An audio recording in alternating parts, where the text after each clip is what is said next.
What's going on, guys? This is the past, present, and future podcast of sports. Turner's House here with Landon Pugh, and we've got Coach Newton here today. Coach is now at Berea, and he's had a long history of just being in the game of basketball. So, Coach, my first question to everybody is, how did you get to where you are today? Yes, sir. Thank you for having me on. I think a lot of your family appreciate you doing this. Like you said, I'm getting up there in age. I'm 41 years old now, and started at a young age. Just loved the game of basketball growing up in Kentucky, and big Kentucky Wildcat fan growing up, of course. And my dad had season tickets and took me to all the games, and so like most kids that grow up in Kentucky, always wanted to play for the Wildcats. Knew that was a lofty dream. Not a tall guy, I'm about 5'8", so battled that my whole life. Had a good high school career from Campbellsville High School. Had a good career there, and ended up walking on at Eastern Kentucky University, and got to live out a dream of playing Division I basketball for Travis Ford, who was coaching at the time. Travis played at Kentucky, was a really good player, and so my first couple of years there at EKU were tough. We were literally the worst team in Division I basketball as far as the RPI was concerned, and had a lot of second thoughts about playing. Wanted to just be a regular college student, and then my junior year had a good talk with Coach Ford and decided that I wanted to stay involved with the team, and knew I wanted to coach one day. So I stuck in there, and my senior year at EKU, we were lucky enough to totally turned the program around. We won the OVC championship and made the NCAA tournament. Got to play Kentucky of all teams there in the NCAA tournament. So Coach Ford, after that season, got a job at UMass. Of course, you know, these mid-majors, when you have a really good year, the coaches usually get a better job, and that's what happened for Coach Ford. And he offered me a coaching job right out of college at UMass. So moved up there. It was a scary time in my life. I had a girlfriend who's now my wife here in Berea, and I had to leave her, and I went up there for about 2.5 years as the video coordinator, and really enjoyed my time there. It was big time basketball in the Atlantic 10, and learned a lot, about film exchange and operations side of basketball. And after a couple of years, my wife wanted me to move back to Kentucky. We got married, so I came back and was out of coaching for a little bit. Actually worked for my dad at Lee's Famous Recipe Chicken. He owned several Lee's at one time, and really trying to figure out what I wanted to do with my life, and just miss coaching. So I had a chance to jump back into it at EKU, where I went to school. Was an assistant there for 8 years. And again, kind of the same thing happened where we were really successful when I was an assistant. I worked for a guy named Jeff Neubauer, and Neubauer got the job at Fordham University back in the Atlantic 10, and I could have gone with him as an assistant coach, making really good money, and just didn't want to move my family. So ended up tried to stick on the staff at EKU. They hired a new coach. He brought his own staff with him, so transitioned and did some assistant athletic director. Did some fundraising there at EKU for about 3 years, and again, just missed coaching like crazy. So I had an opportunity to become the head coach at Madison Southern High School here in Berea, actually where my wife went to school. So that was my first head coaching opportunity at Madison Southern, and we did some great things in our 4 years there. Won our first ever regional tournament game in the 11th region. I know you guys know how hard it is in the 11th region. Mm-hmm. So we did get us a win in the 11th region, a district championship, and then after that successful season, the Berea College job came open, and just outside looking in, when Berea College became a Division III school, just being from around the area and the way the school is set up, I just thought it was a very intriguing opportunity, and jumped at the chance to be the head coach at Berea College, and just finished my second year. Great story right there. And by the way, before I get into any other thing, I was not calling you old with saying. I wanted to go ahead and throw that out there because I am. No. But whenever you were going back to your playing days, and this could even influence you now, who are some athletes that you looked up to growing up? Ooh. So again, I love the Kentucky Wildcats. That's when Rick Pitino took over when I was a kid, and they were on probation, and he came in, and you're talking about John Pelfrey and Darren Feldhouse and Sean Woods and Travis Ford and those guys. I just really thought a lot of those teams, the way they played and the way Pitino coached those guys. I loved watching those teams. I'm a big golf fan. I idolized Tiger Woods growing up. He was somebody that I really looked up to. Of course, I was growing up in the Michael Jordan era, so he's another guy that I thought the world of. And then Allen Iverson's another guy that I really, really like. He was a smaller guard. Really like to watch him play. So those are a few that stand out to me. Mm-hmm. So whenever you transitioned from playing to coaching, I know it was a couple of years there whenever you were an assistant coach, but whenever you transitioned to even head coaching, did you apply any workouts that you did as a player, whether that be with the team or personal workouts, like to your team's off-season or preseason workouts? Yeah, absolutely. I think every coach steals from other coaches, and that's the beauty of sports, and that's the beauty of having experiences with different teams and different coaches. And there for a while, I played for Travis Ford for 4 years, and then I coached under him for 2, so that's 6, and then I was with Jeff Neubauer for 8, so that's 14 years of my playing and coaching career that I was really only under 2 different coaches. But the greatest part about that was they were both awesome coaches, but totally different in their styles, their personalities, and so that really allowed me to kind of pick and choose from both guys on what I wanted to take with me when I became a head coach. So while I didn't get to work for a bunch of different coaches and learn a lot of different things, I got to work for really 2 really good ones that were totally different in their approach. So both really, really helped me with what I wanted to do when I became a head coach. Lane, we'll go over to you. Yeah, so, growing up as a kid, you always have that dream job here. So was coaching kind of that dream for you, or was there something else?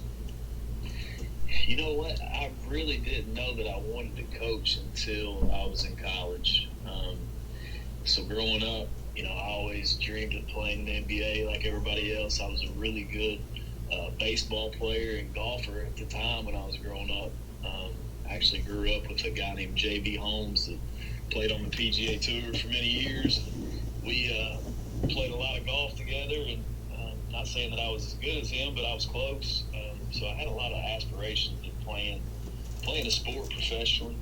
But it probably wasn't until I got to college there at EKU and really saw what went into building a championship team and just the memories that were made, and I saw the value in a great coach. And so it's probably my junior or senior year there in college that I knew that I really wanted to become a coach.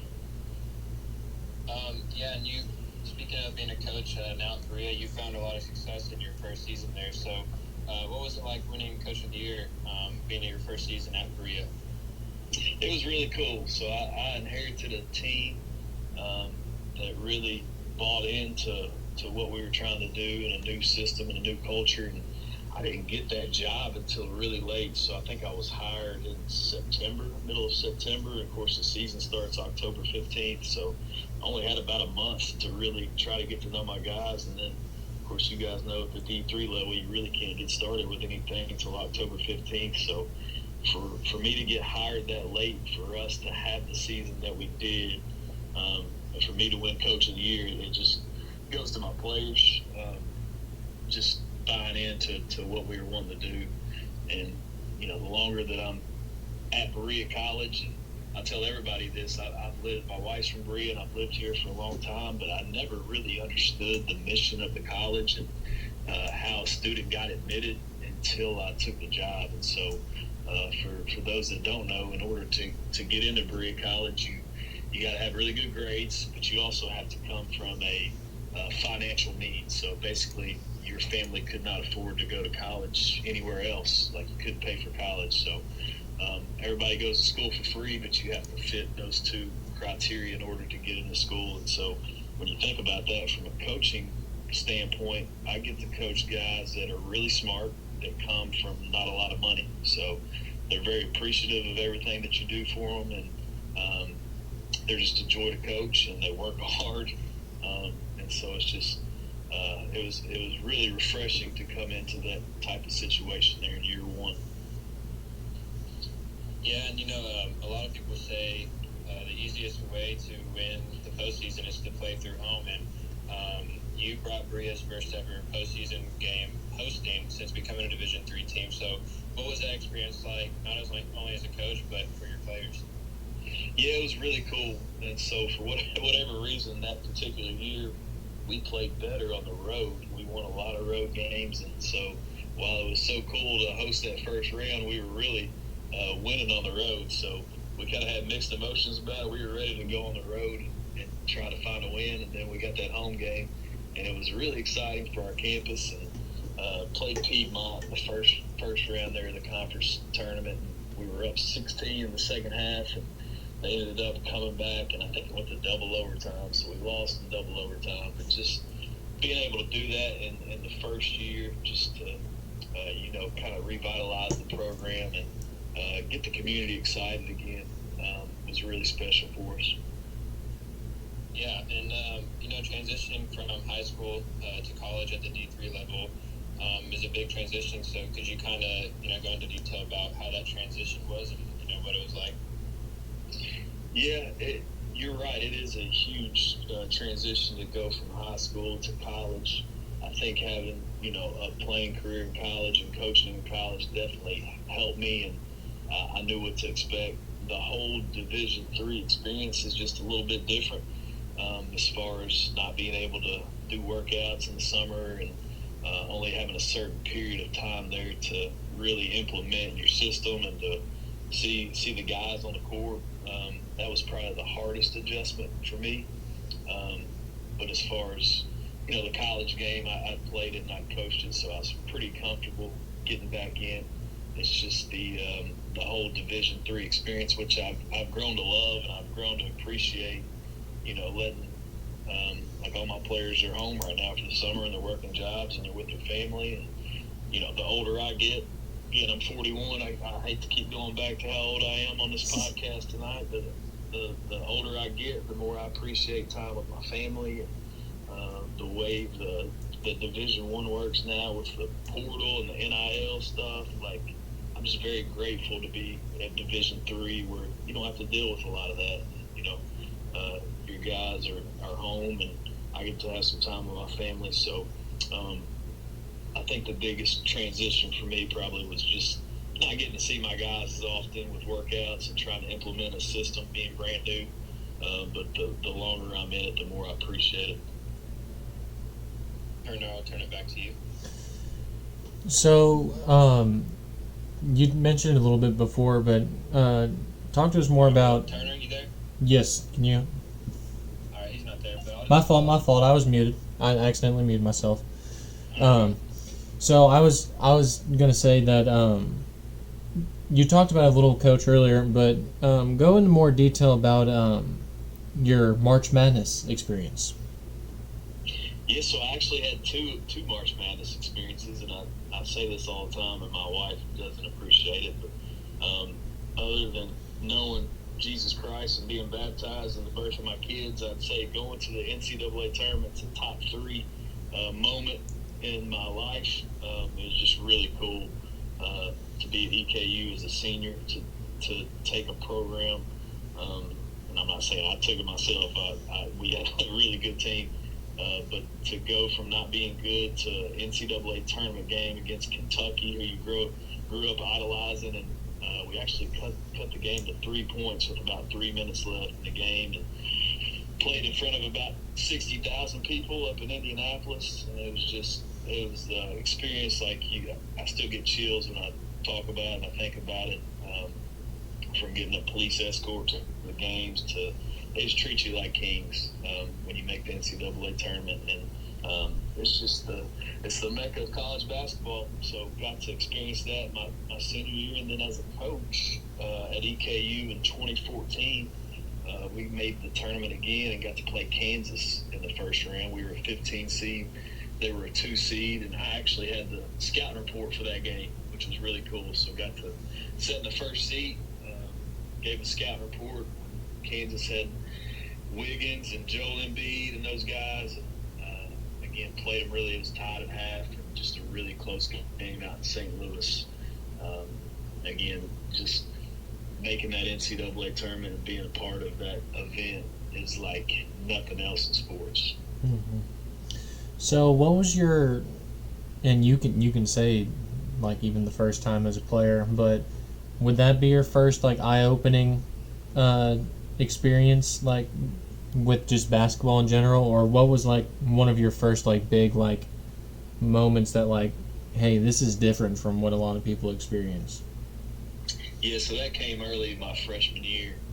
Again, I was a walk-on for 4 years at EKU, but I told you we didn't have a very good team, and Travis Ford was trying to turn the program around. So he basically in practice, he said I'm going to play the guys that are willing to work hard, that are going to do the right things, that are going to have good grades.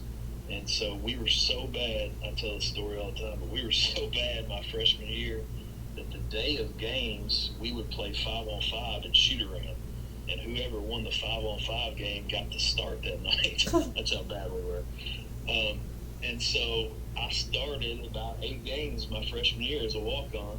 And one of the games that I got to start was against Louisville when Rick Pitino was coaching at Louisville. And so that was my first eye-opening experience when I got to start against Rick Pitino in Louisville. It was right after Christmas. I knew that I was going to start that game for a few days, and I was home for Christmas, and I can just remember how nervous I was at home, knowing that they pressed for 40 minutes, and I was going to have to dribble through the press. Just an awesome experience. I remember being on the court there at Freedom Hall, and the balls getting tipped off. I felt like I was in a video game, and I played really well and handled the press great. But that was the first moment that I'm just like, wow, this is big time stuff. Mm-hmm. So Landon mentioned it a little bit, and you mentioned it a little bit. Whenever it comes to your head coaching career, like the programs that you've gone to, like you're starting a lot of firsts with them. So like whenever you went to Madison Southern and whenever you went to Berea, both programs have been like solid in the past, but not a whole lot of success. So what was your mindset going into like taking both of those jobs, trying to basically like rebuild like a successful program? Yeah, I know it sounds cliche, but you got to have the right people in your program. You got to have the right culture, and sometimes that takes time. It may take 2 years, it may take 4 years, but just the ability to get the right people on the bus, so to speak, guys that are great teammates that care about the team first. That's really what I've tried to do both places, and I know it's very coach speak and cliche, but just building that culture of positivity. So that's one of the best things that I learned from Jeff Neubauer when I worked for him at EKU, that he was always positive. Maybe not with his coaching staff when we met after games, but with our team, in games and practices, everything was positive. Now, there were times where you would have to get onto a guy or call him over to the side and tell them they're not playing hard enough. But even if you get beat by 40, you come back in the next day and try to find some positive clips on the film and learn from them, and just have this belief and positivity that you can compete. And I think that's another key to most of the places that I've been, is trying to create a belief that, hey, we do belong with these other teams. And that's something at Madison Southern that I really tried to do, because the 11th region is one of the toughest regions in the state. And I think for many years, maybe since Southern even existed, the mindset's always been, we can compete, but we shouldn't beat Madison Central. We shouldn't beat Lexington Catholic and these teams. And just getting those guys to believe that, hey, we can beat these teams and we are that good. Now, there's a lot that goes into that as far as, weightlifting and skill work and team meetings and leadership development. It's not as easy as just saying, hey, let's believe. There's a lot of work that goes into it, but that's the ultimate goal, is to create this sense of belief that, hey, we are just as good as these other teams because of what we've done in the classroom and the weight room, leadership development. So I think that's the biggest thing is creating that belief and then working like crazy to make that belief come true. Mm-hmm. So going over to Kentucky high school sports, you got out whenever this started, around the time whenever this started to spike. But what do you think about the lack of transfer rules that are in Kentucky high school sports now? So I'm not a huge fan. Of course, it's like that in Division I. It's like that in high school, and it makes it really hard. And again, that's another reason why I feel blessed to be at the level that I'm at. I just feel like God had a plan for me to be a Division III basketball head coach, and I couldn't be more happy with that. But I just don't think there's any loyalty to anything anymore. I always looked at high school basketball as one of the most loyal sports that you could play. Just the sense of having your community behind you, and then all of a sudden you got guys moving in and out. And it's just the way of the world, and I'm not a fan of it. But it's kind of the hand that we've all been dealt, and so I hate it for the coaches that got to figure it out. But it's just kind of the way the world works, and gotta adjust to it. Mm-hmm. Speaking of the way of the world, I know that with being a smaller college, you don't deal with it as much as these Power 5 schools. But what have you had to deal with NIL stuff so far with Berea? I haven't had to deal with a lot. I've had a couple guys wanting to sell some T-shirts from back in their hometowns, which is not a big deal. But just haven't dealt with NIL stuff a lot. I'm sure it's coming to every level at some point. But at Berea College, just a couple of different instances, but nothing major just yet. Yeah. So you talked about being a assistant under Travis Ford, and that recruiting is a lot different from Berea. And I know that you said you took in a lot from coaching under Coach Ford and even going to Eastern. So how, trying to word this, whenever it comes to recruiting, how did you have to adjust your recruiting for Berea compared to how you used to recruit for Coach Ford? Yeah, so Berea is, like I said before, is very unique in the way that you have to go about your recruiting. So when I was in Division I think it's still the same, but you had 13 scholarships. So you basically knew every year, hey, if we've got 2 seniors and we've got 2 scholarships to fill, it's a numbers game. So you're out and you're just looking for the best possible players and the best possible students. That's different at Berea, where I can't just go to an AAU event and set up shop there and watch a game and be like, hey, I really like that kid. I'm going to offer him to come to Berea. I've got to really look into this whole situation as far as the academics, which most Division III schools have to really go look at the academic situation of the kid. But I've also got to look at the financial situation of the family. And so if I'm at an AAU game and all of a sudden I like the kid and find out that his parents, one of them's a doctor and one of them's a lawyer, there's no way that he's getting into Berea College because of the way the college is set up with the low-income needs. So I got to really be proactive in who I'm recruiting, and I got to make sure that they fit. Because if I don't, we're just wasting each other's time because they don't have a chance getting into the school. But again, once you find that Berea College fit with the grades and the income situation, so it's really a joy to coach. And it's fun to meet these kids, and because they all have a story. I think I've got 27, 28 guys on my team, and just hearing where they're from and what they've been through, it's just very inspirational to get to coach these guys. Mm-hmm. And did you know that coming in, like with the recruiting stuff like that? I did. I learned a lot about it on my interview with the college. Again, I lived here for a long time, and I drove past the college every day, and I knew that nobody paid tuition to go to school there, but I didn't really understand how you got in. So that was a huge learning opportunity for me. Is just to figure out the whole admissions process, and I've got a pretty good grasp of it now, and just really appreciate the mission of the college. I think it's awesome. But with that free tuition, our students do have to work a job on campus about 2 hours a day, 10 hours a week. So that makes it a little tougher recruiting when you tell a kid that, hey, you not only have to come to a very hard academic school and play basketball, but you also got to work a job every day. And so sometimes that can scare a recruit off. But from my experiences, most guys that fit Berea College, they're not scared of hard work.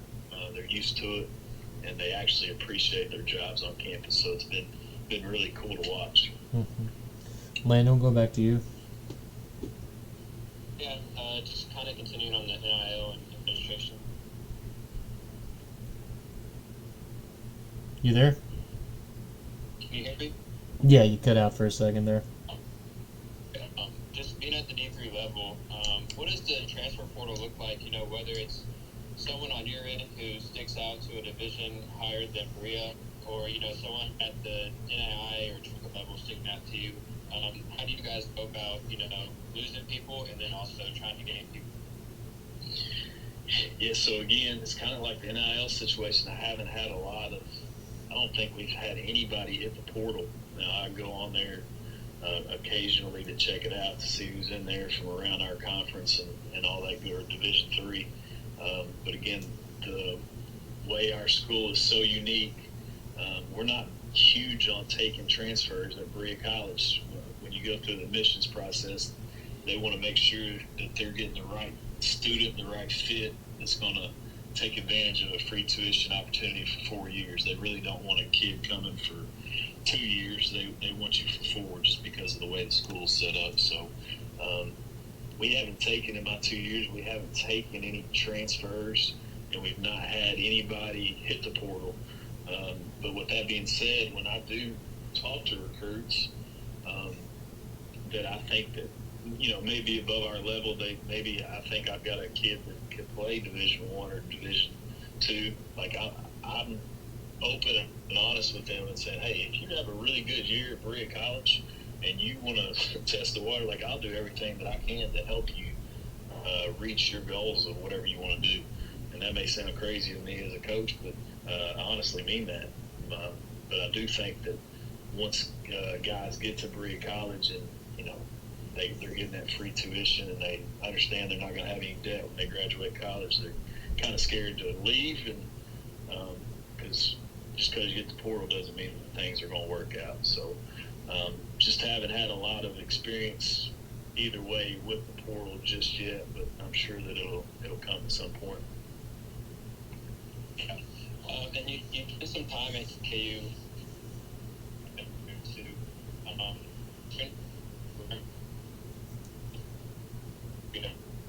You cut out again. am I there? Yeah, you're good. Gotcha now. Yeah, so at your time at EKU, not only were you a coach, but you were also an administrator. Were there any things that you learned over there, experience-wise, that you carried over to where you are now?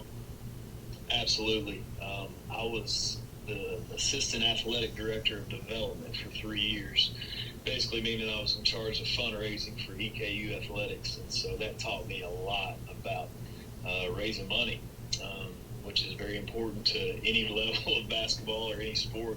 You always need money for certain things. So learned a ton about fundraising, learned a ton about setting up events. I was responsible for setting up golf scrambles and different types of fundraising events, and just getting out, meeting the community and getting out in the public eye. Just really helped shape me to run a basketball program. So felt pretty comfortable with the whole coaching, the X's and O's and all that. But those 3 years that I spent fundraising, I think really helped put me over the top to learn more about ways that I can help my team get some resources.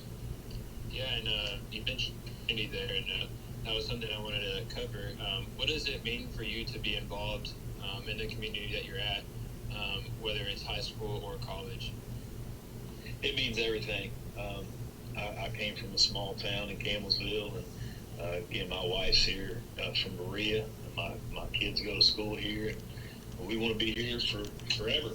And that's a promise that I made my wife when I left Massachusetts and I came home and we got married. I just made a promise to her that, hey, I do want to coach basketball, but I'm not going to be the type of coach that's going to move you and my kids all over the country chasing job after job. It's just not the life that I want to live. I'm a huge family guy.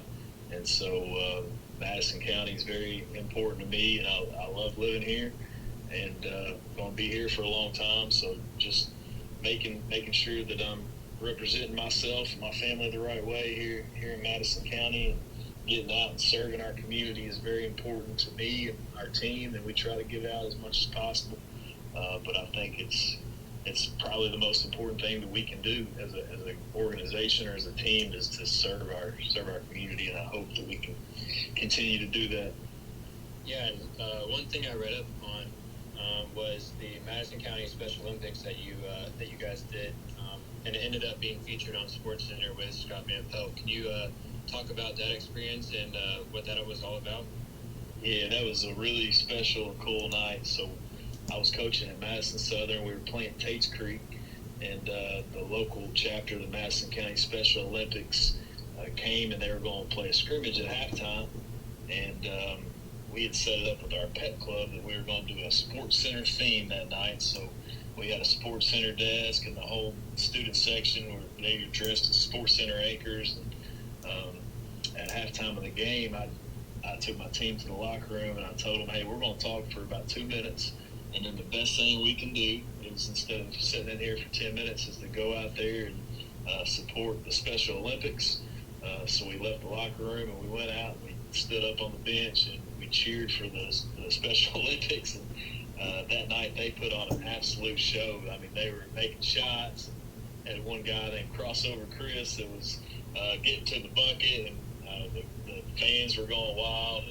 And somebody sent it to Scott Van Pelt, and he picked it up on SportsCenter, and it was the lead story on SportsCenter that night. And just had a lot of great images and some great video. And Scott Van Pelt actually was sending me messages on Twitter just about how cool it was. And it was just an awesome experience, man. And so it was also a great learning lesson for my team that, hey, you've been working your whole life probably to get on SportsCenter thinking that you're going to do, make a big shot or do something sports related, but you got on SportsCenter because of the way that you treated the Madison County Special Olympics, because we did something really cool to make them feel good, and you got on SportsCenter. So that just goes to show you that when you treat people the right way and you do the right things, you make people feel good, that you get rewarded for it. Yeah, and continuing on with Madison Southern, you mentioned earlier that you guys won your first ever 11th region tournament win. What was that kind of like? It was awesome. So we, a few years into the job there at Southern, they changed the rule as far as all the region games used to be at EKU, and I think it was my second year, they changed the rule that if you won your district championship, you got to host the first game of the region. And so we're in there with Model Berea and, of course, Madison Central, who's always, a top 10 team in the state year in and year out. So it was always really hard for us to win the district. But that particular year, we beat Madison Central in the district championship, which was a huge deal. It's only happened, I think, 4 times now. So that was huge for us to beat them. And we were able to host a first-round game there at Madison Southern. We played Dunbar in the first round. I think we were down 7 or 8 at halftime when we came out in the second half and just played awesome and ended up winning the game. And just a really special moment for Madison Southern High School. And then we actually went over to EKU to the Final Four of the region, and we were up 8 on Frederick Douglass in the semifinals with about 6 minutes left, and they came back and beat us. But we were really on the brink of something special. I think if we could have closed that game out, but didn't happen. But it just still a very special season for Madison Southern. Yeah. And whether it be player, coach, administrator, fan, has there ever been an experience while you've worked in the sport world where you wish you could do it over again?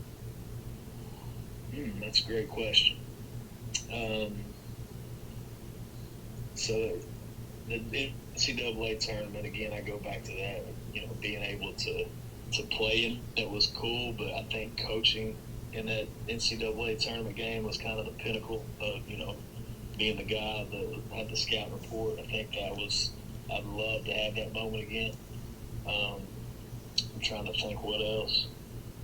The game of basketball has just taken me so many different places. I got to go to Australia when I was an assistant at EKU for a preseason foreign tour, and just think about all the things that I've been able to do and all the places that I've been able to see because I've been involved with basketball as far as playing and coaching. Just wouldn't get any of those experiences otherwise if I wasn't involved in the game. Yeah, Turner, I'll turn it back to you.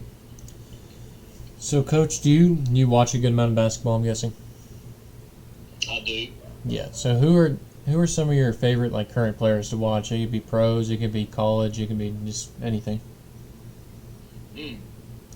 That's a great question there. So during the season I probably get caught up watching Division III basketball more than anything because I'm always watching my team and our opponents.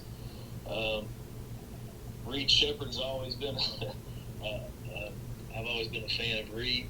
Obviously, he's blown up more than I think any of us ever thought. Mm-hmm. Got to coach against him when I was at Madison Southern, and I had an assistant coach at the time.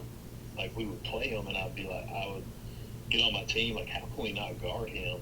And my assistant would always look at me and be like, Coach Newton, he's a pro player. And I'd always be like, you're crazy. He cannot play in the NBA.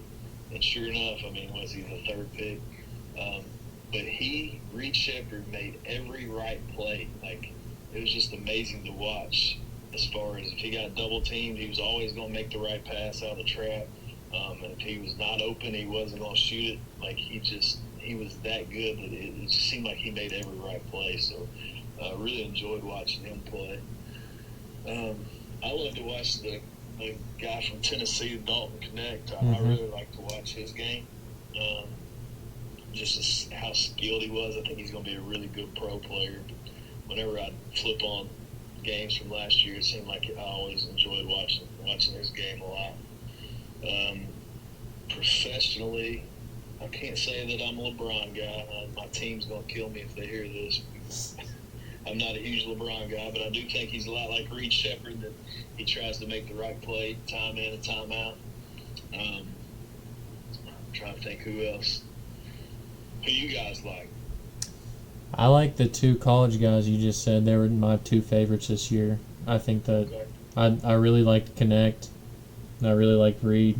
I was just like you where, I grew up playing against Reed, and just because he's a year younger than me, I played against him in travel ball a decent amount of times. I never played him in actually high school, but like you said, none of us thought that he would have been a top 5 pick, but I didn't, because he even expected, coming into Kentucky, I remember him saying, I just expect to come off the bench, hit a couple threes, play some good defense, and just blew up from there. But he's special. He's doing some really good things in the summer league, and just I never imagined it. He's really good at basketball. Yep. So I'm gonna change my next question because you already just talked about it a little bit. Why is Michael Jordan better than LeBron James? Yeah, so I've had this debate several times, and I think for guys that didn't live in his era, they just can't understand it because they didn't live in it. But I just think he's the ultimate winner as far as everything that he did was he just had a winning mentality.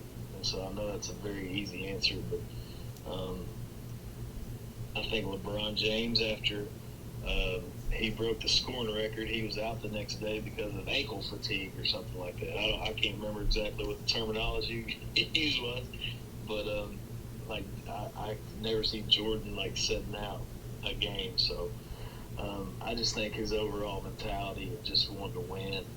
Obviously, LeBron's maybe the most dominant basketball player to ever live as far as his physicality and his size and his skill set. But just when it comes down to, the greatest to ever do it as far as winning is concerned and just the killer mentality, I got to see both guys live, and to me, it's no debate. It's Michael Jordan.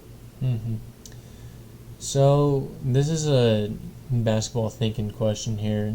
So as shooting has expanded in the NBA, not the NBA, just in basketball, with Stephen Curry influencing a lot of shooting, and you see a lot of stretch bigs now. Do you see the traditional big man still being effective? I do. I think it goes down to your coaching style and your coaching philosophy. Both coaches that I've been under have always used more of a skilled five that can step out and shoot and pass it. But then I think about teams that we've played, like Maryville, for instance, that was in Collegiate Conference of the South. They always play two big old guys down there that are just really hard to guard. So I do think there's still a place for traditional bigs in the game if they're really good, and that's who you are as a coach. But I think the way the game's evolved, they're not out there a lot anymore, and coaches recruit more skill and speed and quickness just because of the way the game has changed. But I'll take a 6'10", 6'11" guy that can score on the block and block shots every day of the week. They're just hard to find. Mm-hmm. Landon, I know you got to go soon, so do you have any more questions? Yeah, the last question I always like to have is just what's some advice you would give to someone that wants to be a head coach in the future? I would say get involved as much as you can. And I know that sounds very easy, but the older I get and the more that I look for assistant coaches myself, it's hard to find guys that want to coach anymore. And it's sad to say, but it's just not like when I got out of college, the way the world works with technology and social media, there's just you just can't find those guys that are really driven to do whatever it takes and to work for no money. My first 7-8 years of coaching, I was making pennies and nickels, but just knew that I had to grind through that in order to become a head coach. So I would think if you're really driven and you really want to be a coach, you've got to be proactive and volunteering or going to work a camp, even if you're not getting paid a big ton of money. But there's a great need in our game right now for young coaches that really want to become a head coach one day. And so just know the road is not easy, and I think it's a great time for younger guys that want to coach to jump in there and really show what they can do. But it's going to take a lot of time and effort and a lot of sacrifice and some things that people out of college are not wanting to do these days for whatever reason. So the opportunities are out there probably more than ever, but you've got to have the mindset that, hey, it may take me 3 or 4 years working for nothing, but if I do put my time in, it'll eventually pay off. Yeah, I love that answer. I'll turn it back to you. All right. So here's a question that I like to ask. So if you let's say with your son, Coach, if he turns out to be a 5-star athlete, and he's got all the offers in America and even overseas options, what are you pitching to him? A Power 5 Division I or an overseas basketball if he's going to be one and done? I hope he's playing golf at that time, to answer your question. Yeah. He's got my genes and my wife's genes, so I'm 5'8", she's 5 foot. So I probably defied the logic in playing Division I basketball. So I don't know if his basketball career is going to pan out, but he is a very good golfer for 9 years old. And so he's really into golf. But if I had to answer that question, I would probably, and who knows what college basketball will look like at that point in time, but I'd like to keep him close to home. I'd like to keep him in the States and send him to a Power 5 probably. Mm-hmm. What changes would you like to see to any level of basketball? I would say at the Division III level, giving us more access to the players.